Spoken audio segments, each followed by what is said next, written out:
പമ്പയിലെ ആശുപത്രിയിൽ തീർത്ഥാടകർക്ക് ലഭിക്കുന്ന ചികിത്സയ്ക്കിടെ ഗുരുതര അനാസ്ഥയെന്ന് പരാതി. കാലിലെ മുറിവ് കെട്ടിയത് സർജിക്കൽ ബ്ലേഡ് അകത്ത് വെച്ചാണെന്ന് ശബരിമല തീർത്ഥാടകയായ പ്രീത പറയുന്നു.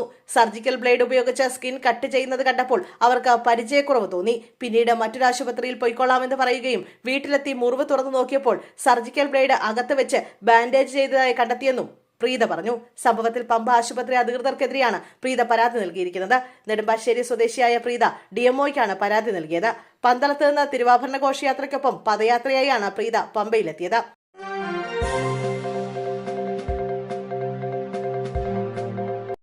എംപിമാർ വീണ്ടും മത്സരിക്കുന്നതിനെതിരെ കത്തോലിക്ക കോൺഗ്രസ് ജനാധിപത്യത്തെ അവഹേളിക്കുന്ന രീതിയെന്നും താമരശ്ശേരി രൂപതാ പ്രസിഡന്റ് ഡോക്ടർ ചാക്കോ കളാമ്പറമ്പിൽ പറഞ്ഞു. ഖജനാവിന് അധിക ചെലവ് വരുത്തുന്നുവെന്നും ചാക്കോ കാളാമ്പറമ്പിൽ ആരോപിച്ചു. ജനങ്ങളെ പരിഹസിക്കലാണിതെന്നും പുതിയ ആളുകൾ നിയമസഭയിലേക്ക് മത്സരിക്കണമെന്നും ഡോക്ടർ ചാക്കോ കളാമ്പറമ്പിൽ പറഞ്ഞു. JB കോശി കമ്മീഷൻ റിപ്പോർട്ടിലെ പ്രതിപക്ഷ നിലപാടിൽ ആശങ്കയുണ്ടെന്നും കത്തോലിക്ക കോൺഗ്രസ് പറഞ്ഞു. എന്തുകൊണ്ട് ശുപാർശകൾ നടപ്പാക്കണമെന്ന് പ്രതിപക്ഷം ആവശ്യപ്പെടുന്നില്ലെന്നും അദ്ദേഹം പറഞ്ഞു. ശുപാർശകൾ നടപ്പാക്കിയെന്ന് പറഞ്ഞ് സർക്കാർ ദുരൂഹത സൃഷ്ടിക്കുന്നുവെന്നും ആർക്കു വേണ്ടിയാണ് ഇത് നടപ്പാക്കിയത്, ആർക്കാണ് പ്രയോജനം? തെരഞ്ഞെടുപ്പ് കാലത്തെ സർക്കാർ പ്രതികരണം സമുദായത്തെ വഞ്ചിക്കലാണ്. ഇരു മുന്നണികളും സമുദായത്തോട് ചിറ്റമ്മ നയം കാണിക്കുന്നെന്നും ഡോക്ടർ ചാക്കോ കളാമ്പറമ്പിൽ പറഞ്ഞു.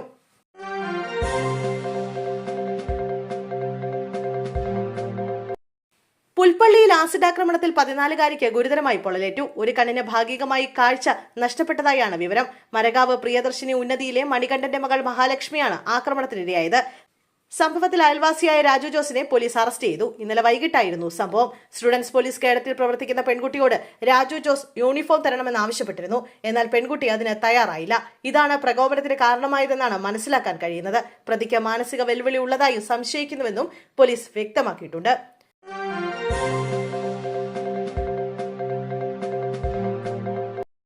അരുണാചൽ പ്രദേശിലെ തവാങ് ജില്ലയിലെ തണുത്തുറഞ്ഞ സേലത്തടാകത്തിൽ മലയാളി യുവാക്കൾ മുങ്ങി മരിച്ചു. ഇന്നലെയായിരുന്നു അപകടം. മരിച്ചവരിൽ ഒരാളുടെ മൃതദേഹം കണ്ടെടുത്തു. മറ്റൊരാൾക്കായി തിരച്ചിൽ തുടരുകയാണ്.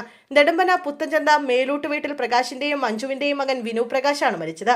മലപ്പുറം വള്ളികുന്ന് അരിയനെല്ലൂർ സ്വദേശി മാധവ് എമ്മിനെ ഇപ്പോഴും കാണാനില്ല. കൊല്ലത്തു നിന്നും മലപ്പുറത്തു നിന്നും ഗുവാഹത്തി വഴി തവാങ്ങിലെത്തിയ 7-അംഗ വിനോദസഞ്ചാര സംഘത്തിലെ അംഗങ്ങളായിരുന്നു ഇവരെന്ന് പോലീസ് സൂപ്രണ്ട് DW തോങ്കോൺ പറഞ്ഞു.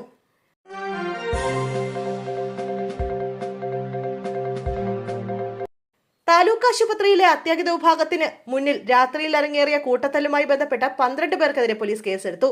ആശുപത്രി സംരക്ഷണ നിയമപ്രകാരമാണ് ചെമ്മനത്തുകര സ്വദേശികളായ 4 പേർക്കും കണ്ടാൽ അറിയാവുന്ന മറ്റുള്ളവർക്കുമെതിരെ വൈക്കം പോലീസ് കേസെടുത്തത്. സംഭവത്തിൽ ഒരു പുരുഷനെയും സ്ത്രീയെയും പോലീസ് കസ്റ്റഡിയിലെടുത്ത് ചോദ്യം ചെയ്തു വരികയാണ്.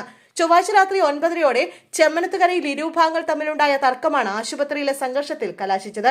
ആദ്യം പരിക്കേറ്റ 80 വയസ്സുകാരൻ ചികിത്സ തേടി ആശുപത്രിയിലെത്തി. തൊട്ടുപിന്നാലെ സ്ത്രീകളും കുട്ടികളും അടങ്ങുന്ന 8 പേർ കൂടി ചികിത്സയ്ക്കായി എത്തിയതോടെ ഒപ്പമുണ്ടായിരുന്ന പുരുഷന്മാരും യുവാക്കളും ചേർന്ന് ആശുപത്രി പരിസരത്ത് വെച്ച് ഏറ്റുമുട്ടുകയായിരുന്നു. രാത്രി 11:30 അത്യാഹിത വിഭാഗത്തിന് മുന്നിലെ ഈ സംഘർഷം.